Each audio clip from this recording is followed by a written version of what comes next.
Good evening, everyone, and welcome to another thematic webinar session with the British Council. Let's just give everyone a couple of minutes to come in and settle down.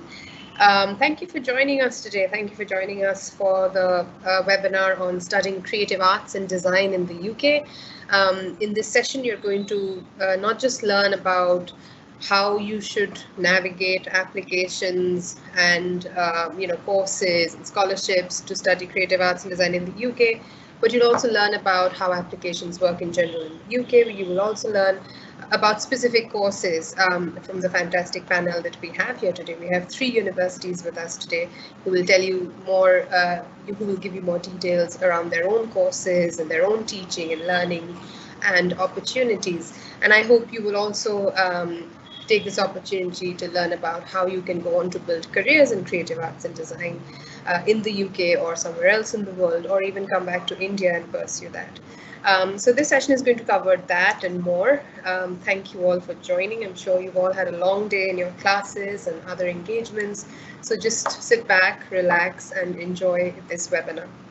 We have a fantastic panel with us again. We have Arav. We have Arav from Falmouth University. He's the India officer for Falmouth University. Welcome, Arav. Thanks for joining us today. We have Sarah Charles from Arts University, Bournemouth, or as they're called, AUB. Sarah, thanks so much for joining us today. Sarah is Senior International Officer at AUB. We also have Dr. Rochelle Vader-Knowles and Prachi Hajela from Manchester Metropolitan University, or MMU as they are popularly known. Dr. Rochelle is Faculty Head of International for MMU's Faculty of Arts and Humanities, and Prachi leads on their work in India. So a very, very warm welcome to our fantastic panel today. Thank you so much for joining us. Thank you for joining us from the UK and from India. And I'm really looking forward to this session. We've done a few of these sessions last year and they were very popular. I think students struggle to understand sometimes what do you really need to study this in the UK? Do you have to be the best artist in the world, or is that not a prerequisite?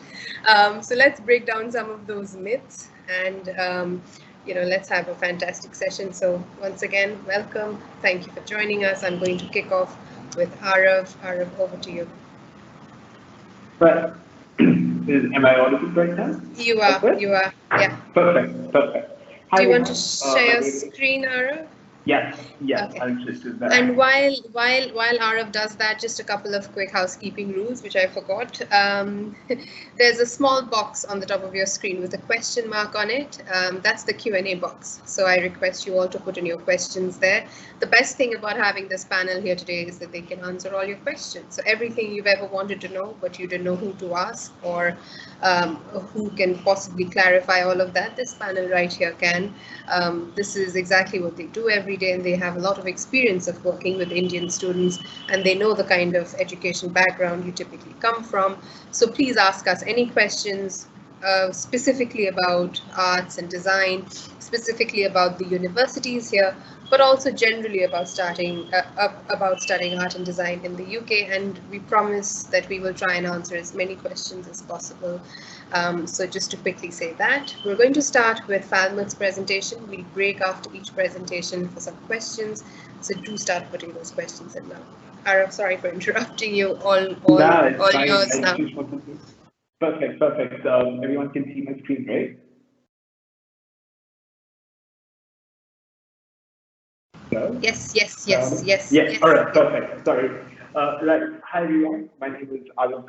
I'm the officer for Falmouth University, UK. We're a relatively small university, and we're a creative arts specialist university. So yeah, it's going to be, I know we have very limited time, so I'm just going to skim over the main things that probably a lot of you might want to talk about. And obviously, if you have any questions, as we mentioned, you could go right ahead and ask them after the presentation. Right, so who we are, we're a creative industry university. We focus completely on trying to establish a monetization for the kind of creativity that students tend to showcase once they are a part of a creative specialist university. So we were established in 1902 in the School of Arts, and we became a university relatively recently in 2012. We are a medium-sized university with around 5,000 students, and on an average, we have around 18 to 19 students per class. So that's something I'll talk about in the next coming slide. We're the second safest university in England and Wales, which is something that I'm very happy about and very proud of, and I'm sure a lot of you would be happy to know as well. We have two campuses, both are 15, 20 minutes away depending on traffic. One's in Falmouth, one is in Belgium. Again, I'll show the map in the coming next slide. You can go ahead and check it out. And yeah, so just to let you know about where Falmouth stands in terms of rankings and figures, as I already mentioned, we're the second safest university in England and Wales. We're regularly voted as one of the best places to live in the UK simply because of the fact that a lot of Cornwall, the county where Falmouth's campus is mostly populated by students or people around the age of being a student as well, and obviously a lot of people tend to come and retire here. So it's one of those laid-back kind of counties where creativity is genuinely in the air. I mean, the campus is right next to the beach, so how can it not be? Cornwall is one of the cheapest counties to live in the UK. We are ranked 9th overall in the UK for teaching. We have set goal as well. We stand in the top 19, top 20% of the universities in the world as of 2021. We have 150 clubs and societies where students can go ahead and further explore their hobbies that they might have picked up as younger kids. 12% of our students are international from 52 to 55 countries. This year the number has increased, thankfully, because COVID luckily is subsiding a bit, and hopefully that remains the case as well. And Falmouth University generates over £100 million for the economy of Cornwall as well. So I just wanted to quickly have a chat about the employability options, because a lot of creatives, especially in markets like India, where students have that sort of pressure of their parents, where they might not understand how. Arav. Yes. Sorry, I'm sorry for interrupting you, Arav, but I think your slides are not moving. Are you? I am. Do you want to? Are they visible now? Yes, perfect. Perfect. So I'm not going to go on the PowerPoint presentation.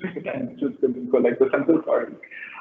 Right. So employability options, as I mentioned, a lot of parents might have a little concern as to how exactly is it that their child is going to be earning after they get into the creative industry, which is a fair question to ask. So we are number one in the UK for graduates starting or running their own business. So 23.5% of Falmouth students become their own business owners. And I think that's the focus that we've always had when it comes to an approach towards the students and the kind of teaching that we inculcate. We're ninth in the UK for graduate prospects for arts and design, third in the UK for graduate prospects for marketing as well. So all in all, we have a pretty decent employability sector right here. So Falmouth basically consists of 9 departments: Cornwall Business School, the Games Academy, which is a personal favorite simply because of the fact that I'm a gamer. So that's always a good thing, and plus it's very interesting to learn how these games are made, and we're one of the best in the UK and in the world as well. We have a School of Communication where you'd be, there's journalism that we talk about, and there's filmmaking and stuff, which we have another department for as well. We have Fashion and Textile Institutes, which are leading in their field, in my humble opinion, and plus the staff in itself is very well connected to the industry. We have a School of Film and Television, Academy of Music and Theatre Arts, Institute of Photography, which has a very interesting subject, which is underwater marine photography. So a lot of students do tend to take dives in the beach right next to the campus, and then they go ahead and click photos. So the creative industry in the UK, as far as 2018 is concerned, because that's the last time I checked about it, the value of the market has increased to £111.7 billion, as you can probably see on the screen. I think this is a massive, and it's obviously growing and has grown over the past couple of years as well. Luckily, the pandemic hasn't really had an effect, a massive effect on the creative industry as such. If anything, it's only increased. And that's something that Falmouth wants to capitalize once we do, get into the entire employability situation for students. There's a 60.5% growth in the creative industry over the past couple of years as well.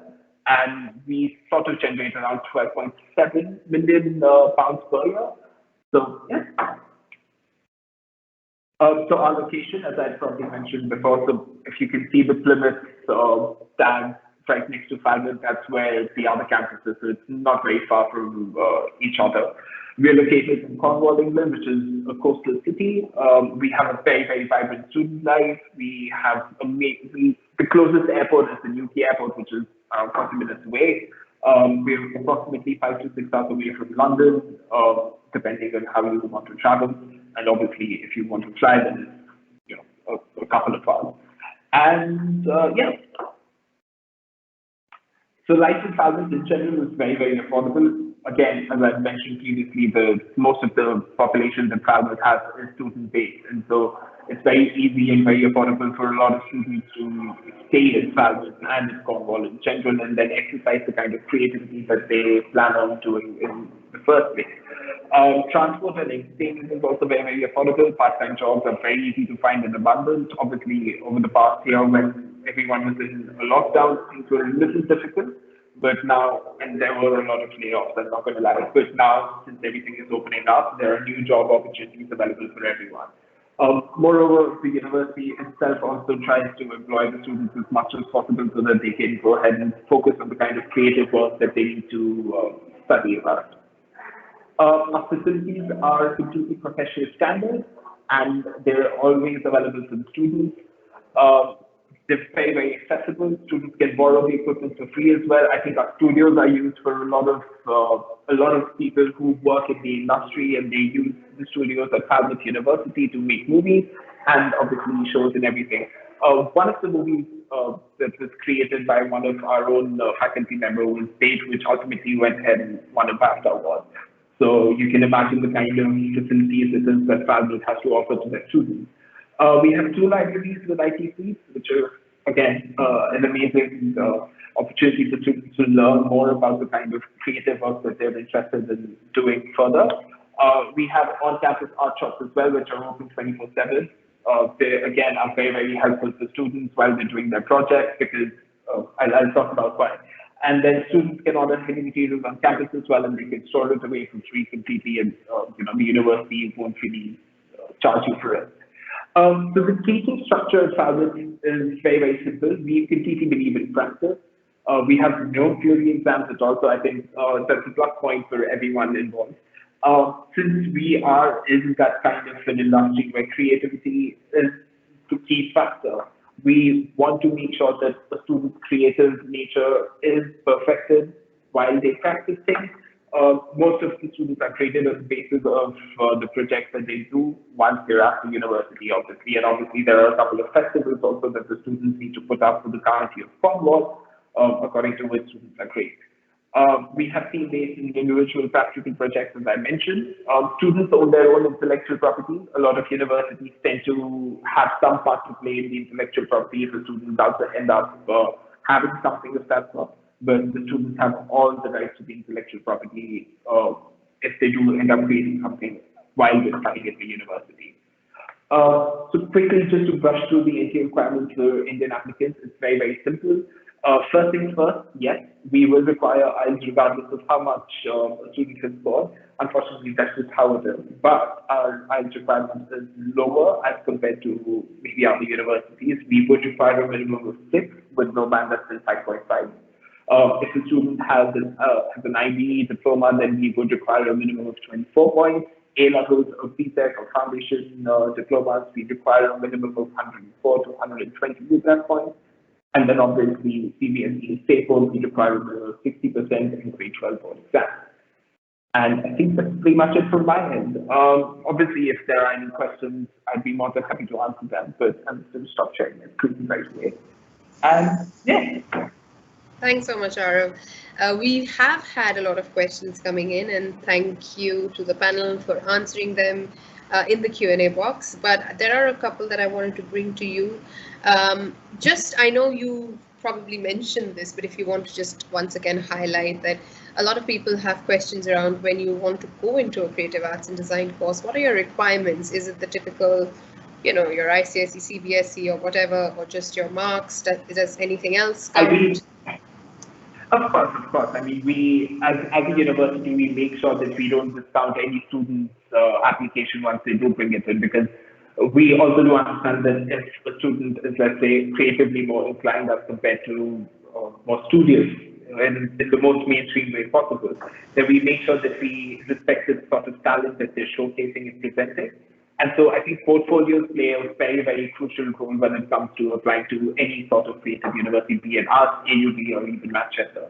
The portfolios are something that is going to be the true representation of your skills, your talent, and the kind of work it is that you want to present to the world. And that's the most important thing. So just make sure that if you're interested in any of the creative arts subjects, your portfolio is on point, because the rest of the application can come second, but your portfolio is the main thing, basically. So yeah. And obviously, if you're interested in courses like music or acting or something like that, then we would require a membership fee. Yeah. So speaking of portfolios, there is a question around that. What exactly are the requirements of a portfolio for, let's say, interior design? I know Prachi has replied to that. Thanks, Prachi. But do you want to add anything there? Because like the different stuff would need different requirements in the portfolio.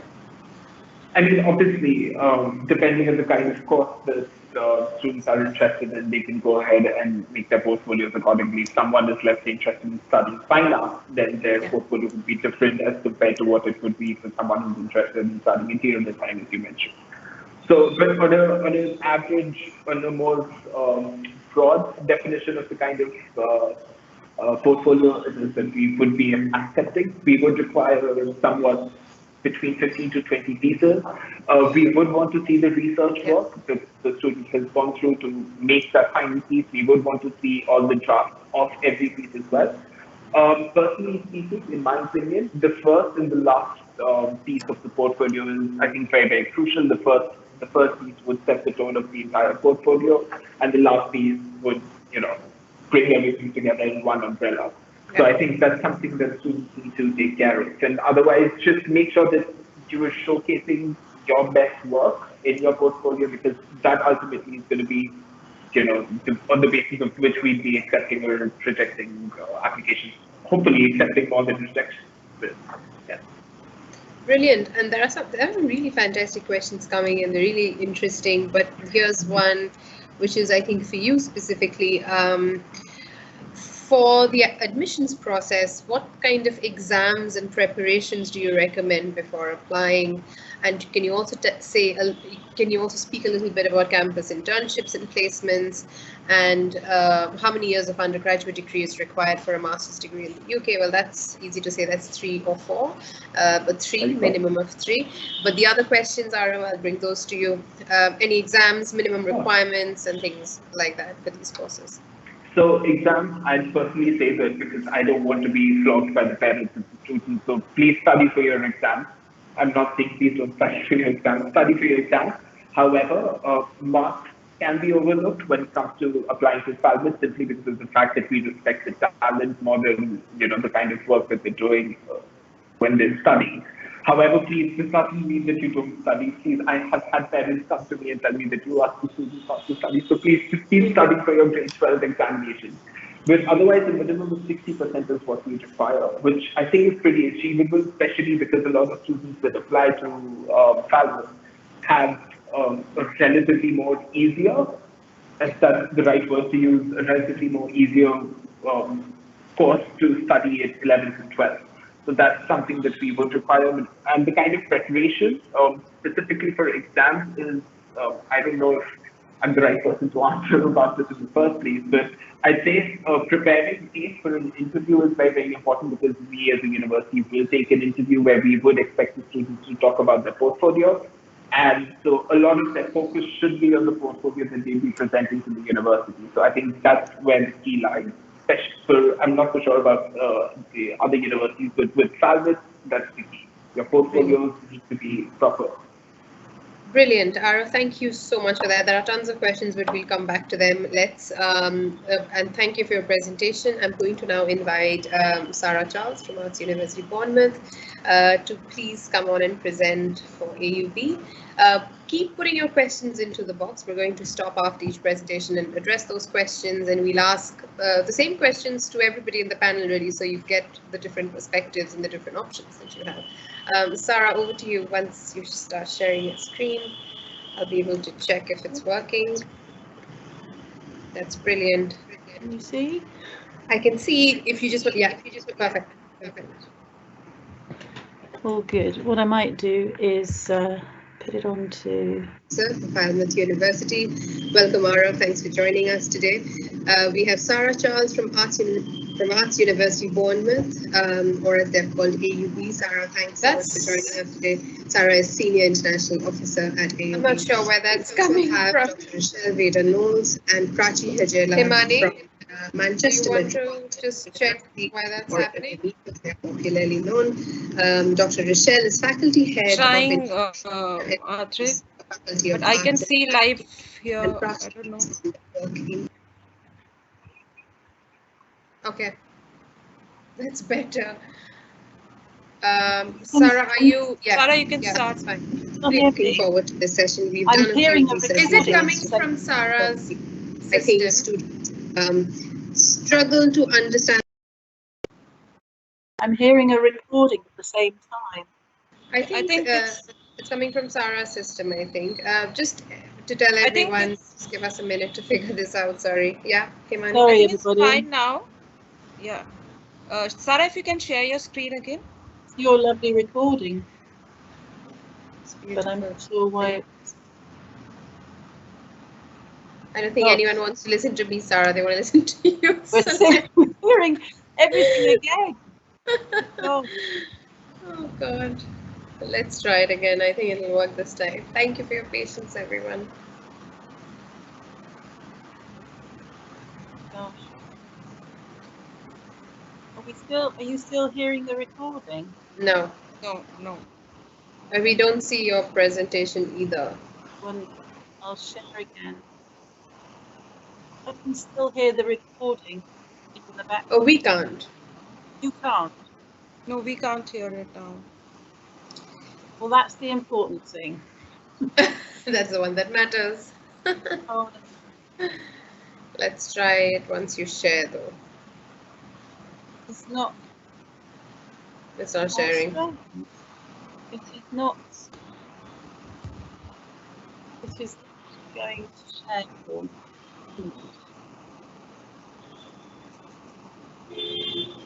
We can see your screen, but we can't see the PPT on. It's completely frozen to me. Can you hear me all right? We can hear you, but we can't see the screen. Can I suggest then that we maybe move on to MMU? And in the meanwhile, Sarah, if you can just quickly mail us the presentation, we'll run it through our system, and you just present. I might just leave and come back because that's fine too. Yes. Perfect. See you in a bit. Okay. In that case, we'll get Sarah back with us, but I'm going to invite Dr. Rochelle now from MMU to please come on and present for MMU. We have some great questions coming in, so please keep those coming. But Rochelle, over to you now. Hi everyone. Are you able to see my screen? Great. Okay. Yes. Let me just put this.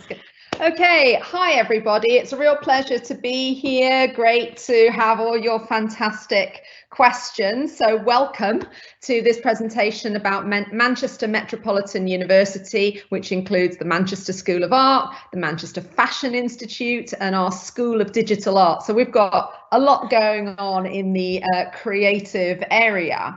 The image here on the right, this is one of our students, Archana Chowdhury, who graduated with an MFA in fine art. So one of our many students from India working there in our fine art studios.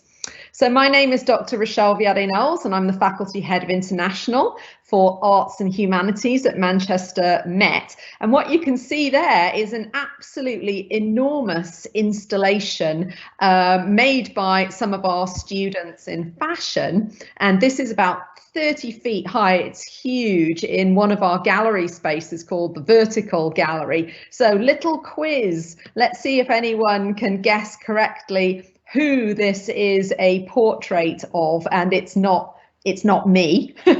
And this has been made with old t-shirts that have been donated to the university by Eileen Fisher, New York, one of our many very impressive industry partners that we work with. We have some fantastic facilities at Manchester Met, and this is our Holden Art Gallery, which is right at the centre of the Manchester School of Art, in one of the oldest buildings. I think this building was built in 1880. So who are we? So I'm just going to give a quick introduction to the different components that we have at the Manchester School of Art. We have design, we have a department of art and performance, which includes our School of Theatre. We also, as I've mentioned, have the Fashion Institute and our new School of Digital Arts, which opened this year. So you get a sense of some of our absolutely beautiful buildings there. And the building on the left also is home to our School of Creative Writing, and also our new poetry library. So in addition to our creative practical art courses, we've also got so much else going on. So this gives you another little bit of a sense of some of our spaces and different buildings. And we're right in the heart of Manchester. So that's one of the exciting things about Manchester Met. You're really in the middle of an absolutely fantastic world-class city. Manchester has been voted the best city to live in the Global Livability Survey and was also recently voted the 3rd best city in the world in Time Out magazine. Manchester, as I'm sure many of you already know, is really the heart of the Industrial Revolution that changed the world in the 19th century. And here are some of our glorious older buildings in the city, which is just a feast for the eye in terms of architecture and a very creative city. There's so much to tell you about Manchester. Of course, I don't have time to go into everything today, but you can see here just a little bit of a taste of what the city looks like, from our very beautiful old buildings to the much newer parts of the city, including our big dynamic art centre called Cove and Media City, where you can find the BBC and other big such media companies. We're also very close to some of the country's most beautiful countryside, and this is the Peak District, which is the UK's oldest national park. So what we do at the Manchester School of Art in all of our creative subjects is that we work very closely with the city of Manchester. And you can see here some images of some of the new things going on in the city. So the top images are of a fantastic new development, building a new urban park. And this is really interesting because many of our academics in our School of Architecture are involved in this design scheme, and below are the images of the new huge arts complex that's being developed in Manchester called the Factory. So just gives you a bit of a sense of the scope of what goes on in Manchester in terms of arts and creative industries. We have a lot of industry partners, both in the city and around the world. And our philosophy of teaching creative subjects is really absolutely employability focused, so that you can come and study with us, work on live briefs that have come from industry, work on projects directly with some of our industry partners, and that's all about getting you ready to have an absolutely fantastic career in the creative industries of your choice. Our students do incredibly well and win lots of prizes and accolades, which of course really helps people's CVs, preparing them again to launch into whatever's going to come next in their professional lives once they move on and graduate with us. Our projects are always connected to industry. So our curriculum will be really helping you to understand what are the industry standards, what are the kinds of things that you need for your portfolio. So really helping you to work in parallel with what it's going to be like to be a professional in your field of study. So introducing some of the areas that we cover. And this is the entryway into our fantastic Benzie building. And you can see this was an installation created by one of our fine art students of these enormous pair of legs. So the place is just an absolute constant festival of creativity going on around you as a student. So in the Manchester School of Art, we have all of these dynamic spaces and workshops. The creative workshops are really at the heart of the art school, enabling access to the kinds of facilities where you're able to develop all sorts of different ways of making and of producing. मेरा PPT ready कर दूं, मेरे को नहीं लग रहा उसका हो रहा है. Himani. Okay. Himani, you're on. Yeah, thank you. So in our design area, we cover graphics, interiors, product design, textiles, which is so important to the history of Manchester, which was a real centre for the production of textiles, illustration, design innovation, and craft. So a really broad range of courses in the design area. And the teaching in design is really to help students to find their next steps in what will hopefully be a really diverse set of career opportunities. Students from graphics can go on to work in digital media and print, in book publishing. Product designers can work in manufacture. They can set up their own consultancies, work for different companies. So there are many, many different ways in which opportunities open up, and really based in that idea of both working in traditional media, but very much also working in cutting edge ways of using the digital and digital facilities. Our creative areas in art and performance cover acting, fine art, drama, art history, painting, curating, and performance. And you can see some lovely images here inside some of our spaces, some of the acting and drama performances that really give our students in those areas a taste of all of the different ways in which you can work in the theatre, from directing and acting and lighting and costume and all of those sorts of things.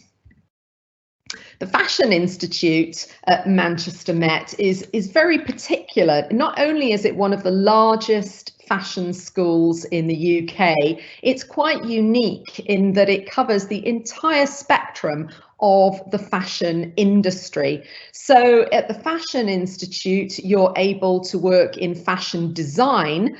But in addition to that, we also have courses that teach you about fashion marketing, merchandising, promotion, art direction, fashion management, and fashion buying. So it's the entire spectrum from the creative side all the way through to the fashion business side that will open up doors for all sorts of different career opportunities in the very exciting and very global world of fashion.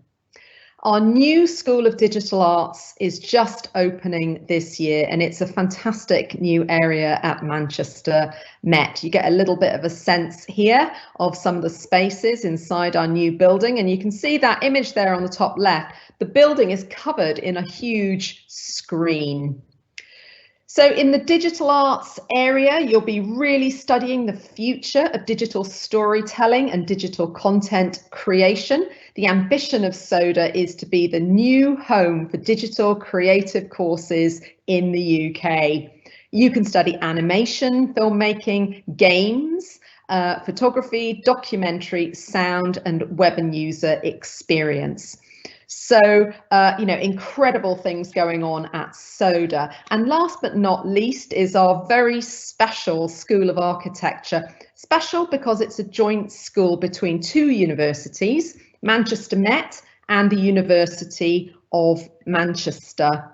You get a little bit of a taste here of some of the sorts of projects that our students have developed, and with a particular emphasis on both the engineering side of architecture, but also the poetry side of architecture, and of course all of the skills including model making and the conceptual skills to imagine the future of our urban environments. So you can see here that we have the full set of courses to train as a professional architect, but also in landscape architecture and thinking around urbanism. So over to you, Prachi. Anything to add?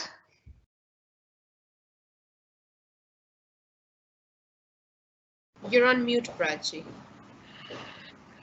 It's not a webinar till that happens. Sorry, everyone. Hi, everyone. Me and my team are based here in India to ensure that you have a very smooth transition between India to Manchester. So in addition to the world-class facilities and the campus that you've just seen through a presentation, we also offer some really attractive scholarships, and of course, some really supportive departments who can help you during your whole lifetime. So I'll start off with, first of all, the application process. So the application process can be both. You can apply to us through the online website or through the paper-based application form. After you've made an application, you can look forward to the different scholarships we offer. The different scholarships would be, first, the international scholarship, which can range up to £3,000. And then we have the academic scholarships, which can even go up to £8,000, and plenty other case-by-case basis scholarships as well. After the scholarship process is done and you've enrolled at the campus, you can actually expect not just your faculty to support you through your journey, you actually have many other supportive departments as well. For example, with the new graduate immigration route introduced in the UK, you have an option to stay back for 2 more years. So we have a new team called as Early Careers Team. This team's responsibility is to ensure that during these 2 years while you are staying back, they are helping you so that you can have the best opportunity even in these 2 years. So this is all from our side. I have also left our contact details in the chat room so that you can connect with us later on as well. Thank you so much. Back to you, I3. Thanks, Prachi. Thank you, Rochelle. Please stay on video. There are some questions for you. I can see in the question box. So thank you, everyone, for sending those in. Okay, I'm going to start a little earlier. Okay, so for someone who needs to build a portfolio for their master's in communication design, especially if they're coming from an architecture background, I think this one's for you, Rochelle. What should they consider? I think if you're coming from an architecture background, you're already coming with some absolutely fantastic skills, and you'll have a great portfolio. And of course, architects, you're one of the areas where you are great visual communicators. So you'll be able to want to show off those skills in your portfolio. And it's always a good idea, no matter what area you're in, that in your portfolio, you're really demonstrating that you have a good idea of the new profession, in your case, but generally the creative profession that you're looking to join.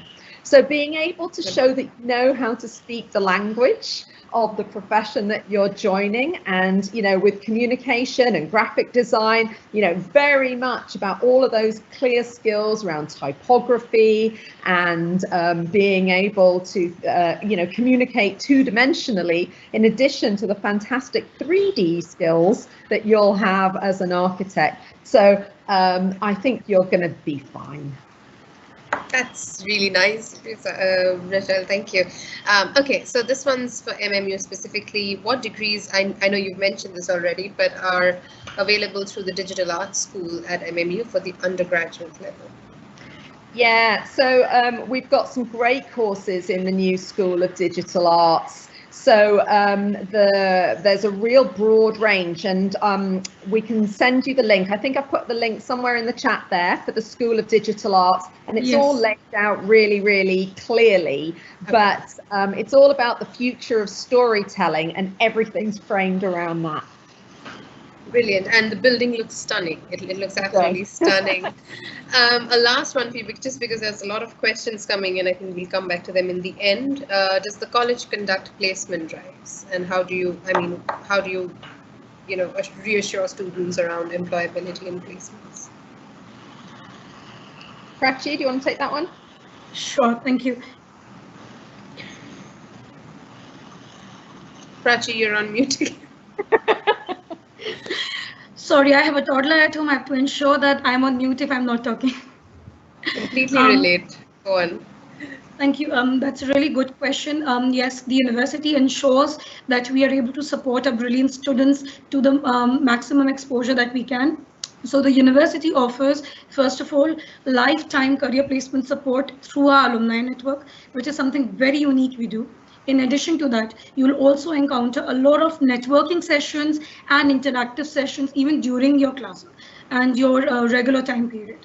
And of course, I've also spoken during my speech about the earlier careers team. So this team ensures that when you're staying back after you have even completed your degree in those 2 years, we are able to give you the best exposure that we can. Thank you. Brilliant, thanks, Prachi. Yes, yes, of add course. one quick thing, which is at Manchester Met, we also have this fantastic thing called Rise, and Rise is extra units, extra credits that you can do that are just about supporting your employability to add all sorts of extra strings to your bow. So it's just a really cool program. Brilliant, thank you. Just 2 more questions, I hope, because I keep saying it's the last one, but these are for you again. So can you say a little bit more about the Masters in Industrial Design and what needs to go in the portfolio for that? Yeah. In our Masters in Industrial Design, there are 2 options. You can do product design, or there's another one which is product design with craft. So it really depends whether you're looking to have your studies be more about the traditional and the handmade, or whether you want to be focused much more in a more industrial design way of working. So 2 slightly different courses. And of course, with subjects like product design, particularly at master's level, what we're looking for is to really see that people have a good understanding of materials and a good understanding of working 3-dimensionally and a good understanding of drawing skills to be able to communicate a design concept. So I think those are the kinds of skills that you really want to put together in your portfolio. Excellent. Thank you for that. And the last one is they saw a little bit in your presentation around photography, and they wanted to know whether the university provides any postgraduate degrees around fashion photography. We have a master's degree in photography that is part of the courses in our School of Digital Arts. So I think that from the person asking the question, that your choice would be whether you would be a photographer who's interested in fashion, or whether you're a fashion person who wants photography skills. So, depending on where you sit there, you could either do your degree in photography in the School of Digital Arts and build that portfolio and your whole emphasis around fashion photography, or alternatively, the other option would be to work in fashion art direction and to look more to the fashion school for the kinds of courses that enable you to work really in the fashion industry. Exactly, that's brilliant. Thank you so much, Rochelle and Prachi. Thank you, MMU. We have Sarah back. Yay. Sarah, are you here? Is everything working now? We'll invite you on to present for AUB. You're on mute.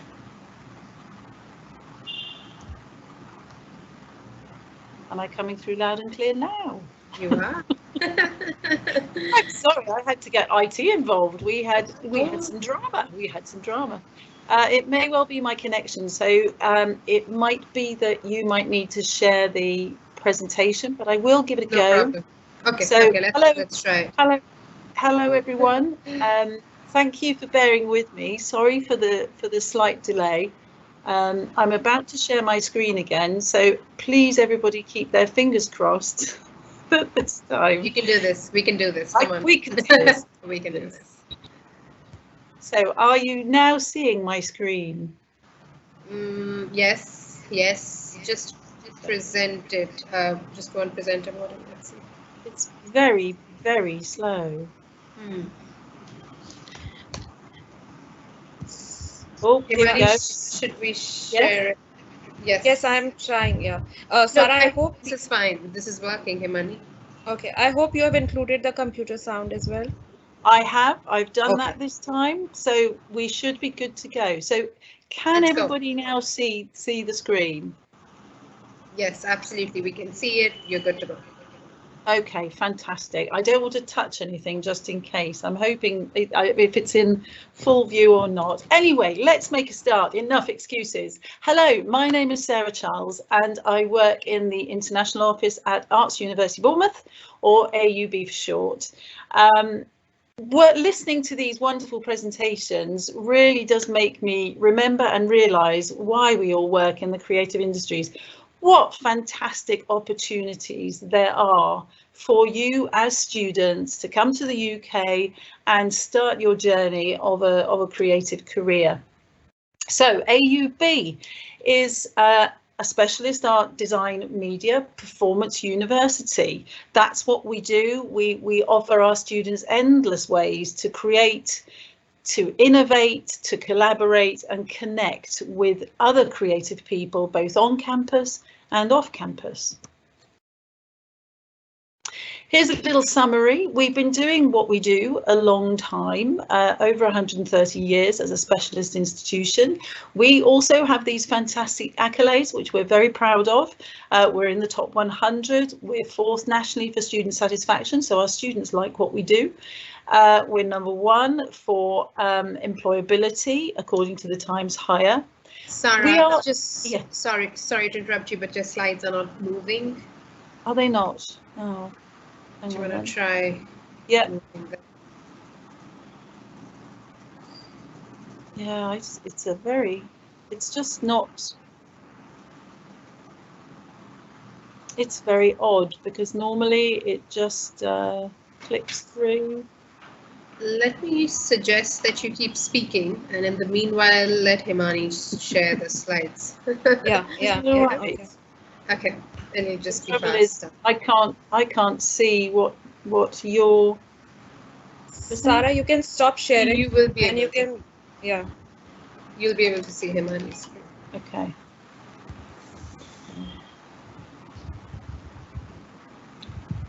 Just asking everyone to just wait a little bit longer. We'll get this right.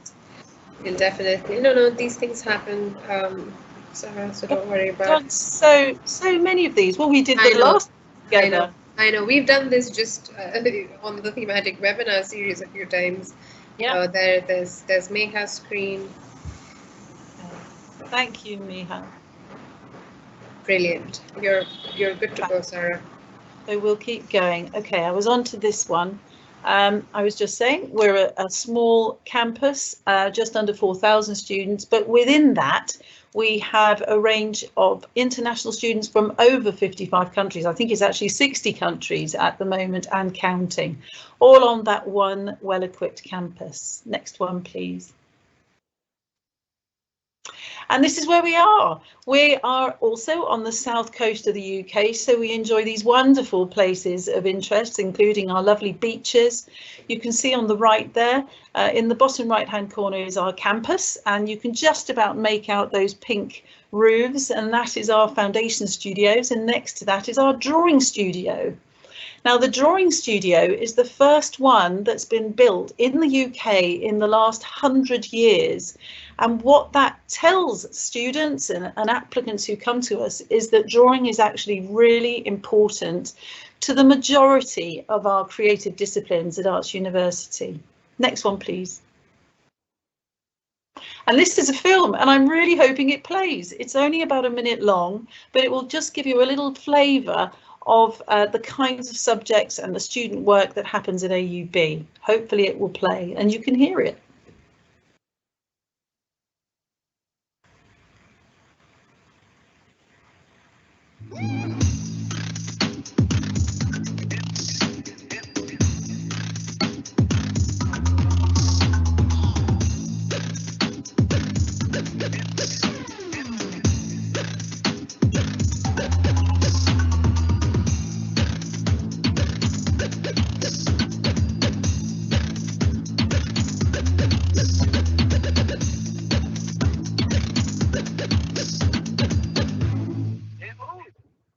Thank you. Hopefully everybody heard that and saw a little bit.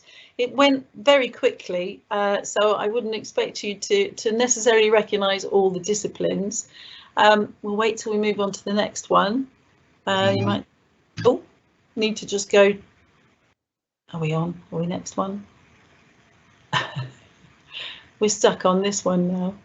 Perfect, thank you. So these are our courses, and our courses of course do work in synchrony or in harmonious ways. We have our 1-year foundation, which includes an international foundation of 6 months, but also a 1-year foundation. And what this foundation is for students who perhaps haven't quite decided what specialism they would like to go into, or maybe students who just want to build on their portfolio, their existing skills. We've then got our 23 bachelors, I'm going to show you a list in a minute, and our master's programs. Next slide. And these are our bachelor programs. You can see the variety there, but also the specialism within that art, design and media performance subject. So from creative events to performance, to dance, to textiles, photography and fine art. Hopefully you can see one in there that appeals to you. Next slide, please. And these are our master's courses, so they very much build on what students have done in their undergraduate practice. They are 1 year, and this is the list that we currently have, although that does grow each year, but for now these are the ones we have on offer. Next slide. And there has been some discussion about portfolios, and just in support of what was said earlier, we also look at about 15 to 20 pieces. We want to see potential. We are not looking for perfection. We want to see your interests, your ideas, the context behind the work that you're producing. So really who you are now as an artist, and perhaps who you want to be later in your career. We want to see a mixture of 2D, 3D work, drawing, sketches, collages, models. Maybe you've got some larger pieces that you need to photograph, and that's absolutely fine. All portfolios will be digital, of course, again this year. So think about how they are being presented. Do they speak for themselves as an image? And if not, maybe you need to add some little notes, or perhaps some context images of the research and development you've done. So what we want to see is your curiosity. We want to see those observational skills in drawing, so drawing directly from the object. We want to see your problem solving, because problem solving is part of being a creative in every single discipline. But we also want to see how you see things, how you interpret things. So think about that as well. Put in your best pieces, and if you're in doubt, then maybe leave it out. And think about how you want to be seen as an artist. Now, we can help with this. So I can do portfolio reviews. I can talk to you about your folio, even if you've only got a few pieces at the moment, and we can talk about what direction it's going and maybe where the gaps are. And I'll give you a link at the end of the presentation. Next one, please. So this is a bit more about AUB. We really do think of ourselves as a community. We're on one campus. We have like-minded people, makers, thinkers, teachers, technical staff, who are all really experts in their fields. As well as that, they have these all-important industry connections, because the majority of them have come from industry, and some of them are still working in the industry. And so what that does is it brings those industry connections onto the campus and into your classroom. Our Students' Union is fantastic. I went to a beach party yesterday with the Student Union President and Vice President, specifically for international students, and they will organise these social events, clubs, and generally get students involved in life on campus. We have a fantastic student service department, and they can help you with general well-being. They can help you academically if perhaps you're struggling a bit with an essay or some of the content on your course. They offer disability support, but also they can offer, you know, just a shoulder to cry on or a friendly ear to talk to over a cup of coffee. It's absolutely fine. And the international office where I work has the same sort of principle. You can just pop in and tell us how you're going. So lots of collaboration across courses, across disciplines and between departments. Next slide, please. And this is a bit about the collaboration. We've heard a lot about how students can get out there into industry. Well, what we pride ourselves on is creating that atmosphere in university, so it's a bit like a stepping stone to your job, your next step. Everything we do mirrors what happens in the industry, so you're building those networks, you're doing those live briefs. There are lots of networking events that happen on campus and off campus. We have our amazing graduate shows. Please do have a look at those on the website. And of course, industry come onto campus, and we have those all important placements which get you out into the working world. Next slide, please. Have we got the next one? Brilliant. This is just an example of how collaboration happens in one of the areas in Arts University, and this is the Bournemouth Film School. It's one of the oldest film schools in the UK outside of London, and what it does is it allows 10 courses. You can see here, so film, obviously, animation, acting, costume, VFX, makeup and creative writing work together and create these amazing blockbusters. So these craftspeople, these specialists are already learning that all-important networking and idea of teamwork that is highly desirable for industry. So you're already halfway there by the time you leave us. Next slide. And here's another example. This is a commercial photography student, Zach Ellie, who collaborated with a makeup for media and performance student, Rebecca. And they designed this series of images based on the TikTok logo, and they won the youth competition's Sony World Photography Award last year. I hope you agree, it's just such an amazing image. I always have to show it. It's fantastic. Next slide.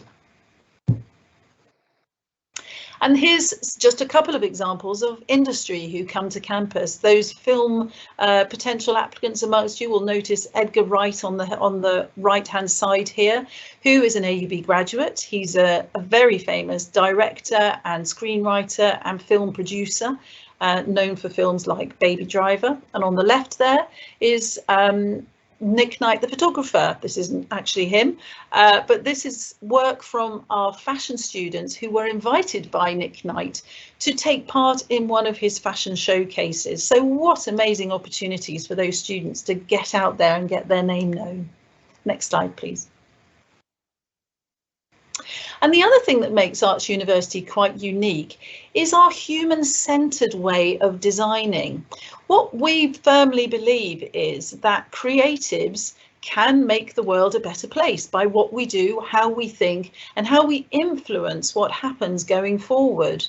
And this is just one example of a speaker, an artist photographer who came to AUB to talk about this through our AUB Human initiative. Next slide, please. And we have scholarships and bursaries. I won't go through them all now, but up to £15,000 support with your studies with us. So well worth having a look at the page, well worth having a look at what the criteria are. You don't need to make an application. We can just offer them to you based on your application to us, so your UCAS statement. Next slide, please. And this, I hope, is our this is our Instagram page.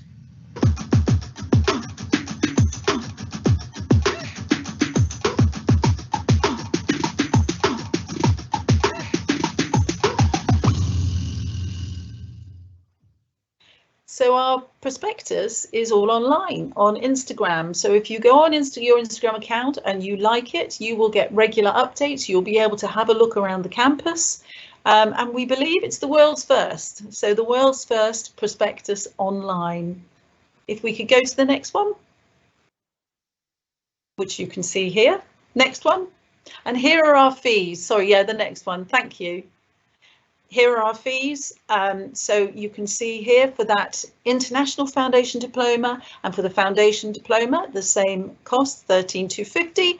For our degrees, we're at $16,950, and for Masters, it's $18,500. But do remember those scholarships and bursaries that are available to anyone who applies to AUB. And the final slide, please. We have some open days coming up, and the first one is this Saturday, actually. So tomorrow, you can book onto that through the website, and you can listen to course leaders talking about the courses. You may see me on there talking about the international student experience, but once you've booked on, you can also access the recordings which have been made afterwards, and there's great information there on things like portfolios and perhaps, you know, the industry placements, that kind of thing. And the very last slide is my contact information. So if you'd like to get in touch, I also have this 10 to 8 appointment system, which you can scan that QR code and go direct to my calendar and make an appointment to speak with me about your folio or about anything else you've seen today as part of the presentation. So thank you for listening. I'm happy to answer any questions. Apologies again for the technical issues, but hopefully that all made sense. Thanks very much. Thank you so much, Sarah, and no apologies needed. It worked out in the end. Just thank you everyone for your patience. I know we're over time, but I do want to take a minute or two to answer a few questions. If I may request the others to also come on video. Sarah, let me start with you. We have had a lot of questions around animation and game design, and, you know, to tell us more about those courses, what are the requirements and things like that. Do you want to tell us a bit more on those?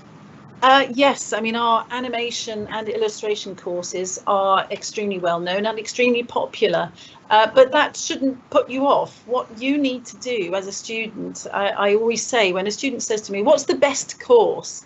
My answer is always, it doesn't matter what the best course is. The best course is the one that's best for you, and my colleagues are nodding.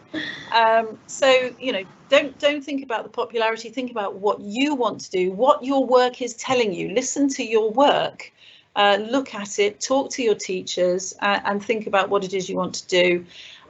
Animation is an amazing discipline. It's part of pretty much all our lives all the time. We're constantly you know, adverts and, you know, all the social media that we have, a lot of that is animated. So it's a massively growing area.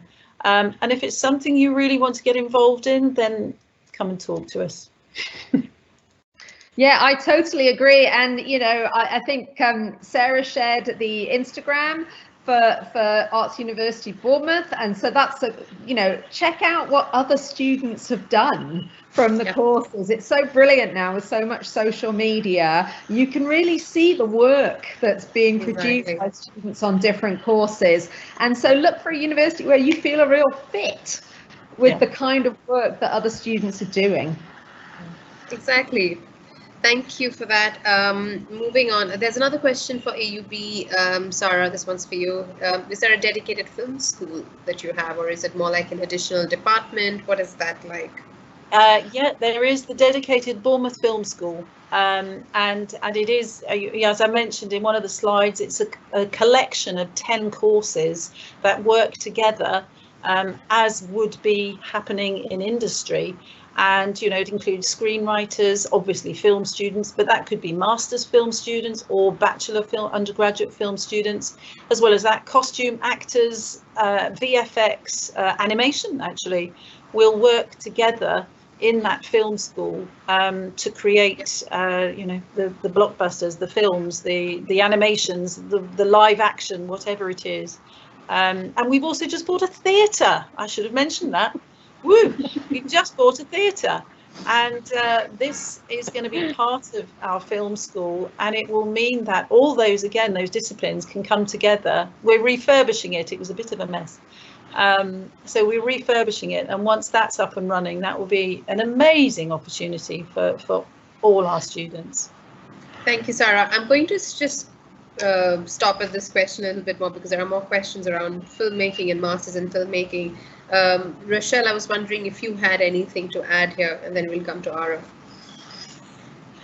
Yeah, I mean, you know, I just encourage everybody who might be interested to also look at the website for our new School of Digital Arts. We take a slightly different approach at Manchester Met, mainly because we're such a big university. We've got so much, you know, our university has nearly 40,000 students. So that means that there's just an awful lot of everything, a lot of theatre, a lot of digital arts, creative writing, you know, so there's really all of these different kind of resources that all happen together under one university. Arav, do you want to add anything quickly? I mean, I don't think there really is much to add after Sarah and Rochelle. I mean, yeah, it's pretty much the same thing for us as well. I mean, depending on what the students are interested in, I think that's the best course that they should take up. And since we're talking about film, I think winning a BAFTA award from the university is a pretty big achievement, in my opinion. And so I think that should speak volumes as to what kind of work it is that the university and the faculty members are into. So yeah. Brilliant. Sorry. Can I just add one thing? The only Yes, thing Sarah. I would say is, and I absolutely agree with what my colleagues have said, do have a look at the kind of work and the things that inspire you and people who are out there doing amazing things, but stay in your lane. Make sure that you show us what you want to do, how you want to take things forward, and what's important to you, because that's what we want to discover. Brilliant, thank you. There are some questions around industrial design. Rochelle, can I come to you for that, and then can add? Yeah. One thing I didn't say about our product design courses is that at master's level, they share a unit with our engineering department. So it's really great to be able to think about product design is a big area. You know, so when we're thinking about product or industrial design, again, it's what you want to do in your career. Do you want to focus on the handmade? Are you thinking about certain kinds of materials that maybe is more lifestyle design, for example, making product that you can sell in a self-employed business? Or do you want to, you know, work in a very different industrial setting? So having a better understanding of where you want to go in your career will help you to understand whether you want to have a more engineering focused course, whether you want to learn about more digital processes for being able to produce things using computers and machining, or do you want to use your hands and work in glass and ceramics and other kinds of ways? So those are the different things that you really need to think about. Thank you. Thanks so much, Rochelle. Okay, so this one's for everyone. Do you have an intake for Masters in Filmmaking in Jan or Feb? So like a winter intake? We don't. I think. Let's go one by one. Arav, you start us off. No. You So don't. I'm just going to get out of this. Yeah. Right, great. AUB? The same. I don't think so. I would need to check, but I don't think so. Okay. MMU? No, we have a few January starts in some courses, but not those courses. We have a January start in things like creative writing and in our TESOL and applied linguistics, but we don't in the creative courses because there's so much use of all the facilities and the workshops, and you need to have good inductions and all of that. We find much easier to organise for your benefit if everything starts in September. Great. Okay, so I'm gonna start wrapping this up. Just last two questions. There's one very interesting question actually around: do you offer any kind of online courses or experiences for students till they are able to join you on campus for a master's or something. So is there any opportunity really for them to have a taste of that, of what they'll get on campus? Rochelle, can I come to you first? I mean, we're always really interested to be able to meet students and to do online workshops in, as and when we can, to give you that feel of what we do. But most of our courses across SODA, School of Digital Arts, Fashion, and Manchester School of Art, they have a real philosophy that to be able to, really be part of a community and experience the dynamic, creative fiesta that is the city of Manchester, it's really about being in the studios and being together and being part of that buzz. So we haven't yet really developed any fully online courses for that reason. Yeah, great. That's actually really useful to know. Prachi, do you want to come in? I'd just like to actually remind our audience about what Rachel also spoke about a RISE campaign. Now, this campaign is absolutely free of cost. It doesn't need to be a student of ours. It doesn't need to be an upcoming student of ours. It is open to anyone and everyone, even you and I can actually do it, which will also give you a flavor of how the campus offers the program. And these are in different areas, from skill or your behavior development to your knowledge development, be it creative or human resource or anything that you may look forward to. So as long as you have some time, a few hours, and you do want to do something extra before you come to us, you can also look at that. Thanks, Prachi. Arav, do you want to add anything to that for your institution? We do have a couple of online courses for masters. I mean, you can go ahead and check out our website. You'll probably find the list of it. I don't have it readily available with me, unfortunately. But yes, we do offer a lot of online courses. We would prefer the students to be on campus simply because of the fact that we want that kind of environment around the students. But obviously, a lot of students might want to get into distance learning, and so we don't want to be a barrier for that. Rather, we want to be a catalyst for it. So, yeah. Thanks, Arav. Sarah. Just to say, I've double checked, and we don't have a February intake for film, but we do have a number of other courses. So if they were interested in having a look on the website. As far as online goes, we have done a portfolio preparation online course during the summer. So that's something that we'll probably run for next summer. We don't have any full-time online courses, but obviously under the circumstances, a number of students are starting remotely at the moment for whatever reason if they can't get to us. So I mean, it's happening, but as Arab said, I mean it's about being here. Yeah. It's about immersing yourself in creativity, not just you, but with other people. And that's how you get the best of it. And just wanted to add here that from this year onwards, students are arriving on campus. UK universities are very, very well prepared to welcome them. Yep. I think you've missed us for a year last year, and I think we're really back. This year we have huge numbers of Indian students arriving in the UK. Very well organized, very well prepared, very well prepped by the UK universities. You'll be able to, just sort of get everything done as you want with your quarantining and your tests and everything, and then you're really ready to get into that environment. I'm sure all of you have missed being around fellow students and things like that. I don't think any of us want to study in isolation. So that experience is back. So please do consider that. I'm going to end with the last question. I'm very conscious of time. Thank you to all those still with us. There is a question around whether a portfolio, there's been a lot of questions around portfolio building, which is a fair point. I think that's the trickiest bit around this theme. Should a portfolio be academic? Should it be industry connected, or should it be personal? All three. And connected to that is it useful to have work experience for any of these before we apply? So I'll come to you first, Sarah, and then I'll come to the others. Yeah, I mean, you said it. It's sort of all of the above. Yes, we want to see you as a well-rounded person. We want to know what interests you, what makes you happy, what makes you sad, what makes you angry, and you know, all those things. And that should all come across in your portfolio. Yeah. Keep it varied. Keep, you know, 2D, 3D, drawing, painting.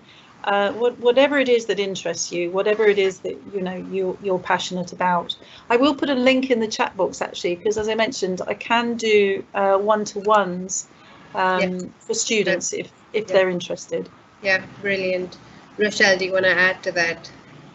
Yeah, absolutely support what Sarah said there for sure. I mean, this is kind of why, you know, part of the reason we get so many questions about portfolios is because I don't think any of our institutions support the idea of a template. We don't want to be do this, do this, do this, because we want you to be you and to put your best foot forward and to show us the weird and wonderful, amazing skills that you have. But we all know, of course, that you're coming to university to learn to develop things. So we're not looking for fully formed, amazing things. We're looking to see those seeds and that you're excited and interested and, you know, that you're open. Those are the kinds of qualities that we're looking for. Yeah. Open to learn, and a mix of different kind of projects is great. What I would say is that, you know, if you have some projects that have been set for you by your teacher and you've got other projects that you develop for yourself, that you're just really clear in your portfolio about where this project brief came from, why you did this, and that the context of things is just really made very obvious for the tutors who are looking at your portfolios. I think that's a fantastic tip. Thank you, Rochelle.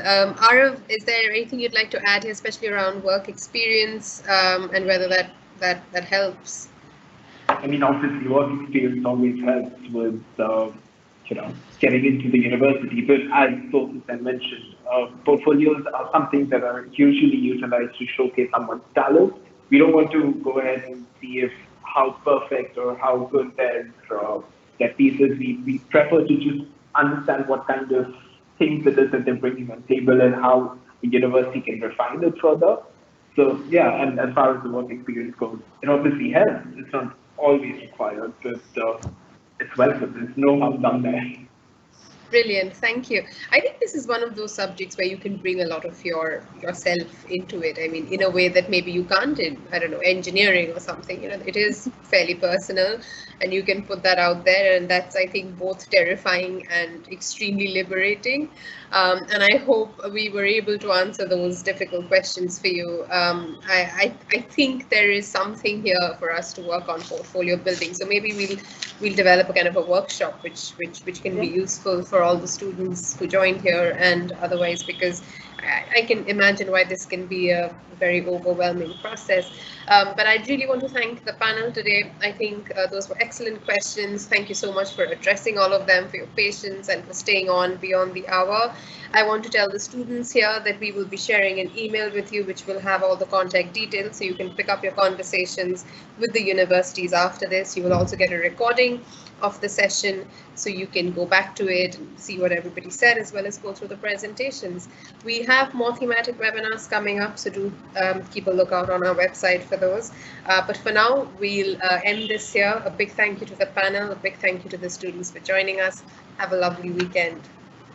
Thank you. Bye, everyone. Good luck. Thank you. Bye-bye.